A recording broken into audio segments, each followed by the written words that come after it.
એનું મૂળ તમે જુઓ કે આપણે બધા નેતાઓ પાસે ગયા, મેયર શ્રી પાસે ગયા, સ્ટેન્ડિંગ ચેરમેન પાસે, કોઈ એવું બાકી નહીં રાખ્યું, કોઈ આપણને નિરાશ પણ નહીં કર્યા, ના પણ નહીં પાડી, આશ્વાસન 100% આપ્યું, પરંતુ પરિણામ આજ દિન સુધી આપણને મળ્યું નથી.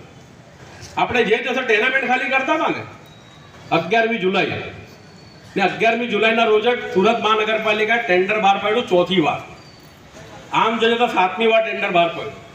આપણા જે કંઈ વડીલો હતા એને પરસેવાના મહેનતના પૈસાથી આ ટેનામેન્ટના એક ફ્લેટ ખરીદેલા છે. આપણા વડીલો પારજીદાર મિલકત છે. કોઈ ટેનામેન્ટ આપણને ફ્રીમાં નહીં આપ્યું, એટલે આપણે ખરીદેલી છે ને આપણે આપણી કોર્પોરેશનને બતાવી કે આ પોલિસી છે, તો આપણને એમ લાગ્યું કે ના ચલો આપણું ઘરનું ઘર સારું થાય, ઘરનું ઘર થોડું મોટું થાય, તો આપણે એમાં સંમતિ આપી છે.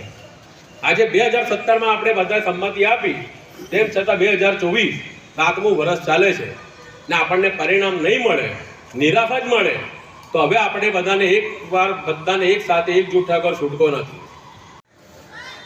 અને છેલ્લા 3.5-4 મહિનામાં બી અને સીના એવા કોઈ આગેવાન નહીં હોય કે એમને રાજકીય નેતાઓના ઘરે કહો કે ઓફિસો છે ગયા નહીં હોય. એ જવામાં કોઈ વાંધો નહીં, જવું જોઈએ, આપણો અધિકાર, આપણો હક માંગવા માટે જતા હતા. ધારાસભ્યશ્રીએ પણ રજૂઆત કરી, પૂર્વના ધારાસભ્ય અરવિંદભાઈએ રજૂઆત કરી, સંગીતાબેને કરી, CR ભાઈ સાંસદશ્રી કેબિનેટ મિનિસ્ટર કક્ષાના જે છે એમને કહ્યું, કોર્પોરેશનને ચૂંટાયેલા બિચારા કોર્પોરેટરો કીધું.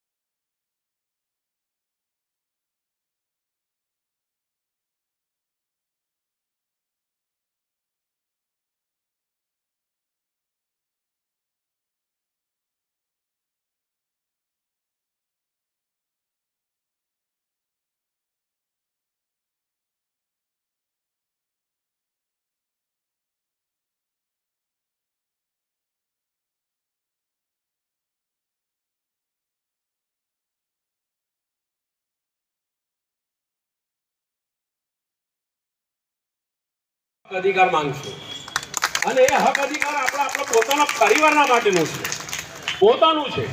જો હવે અમે આપણા ચૂપચાપ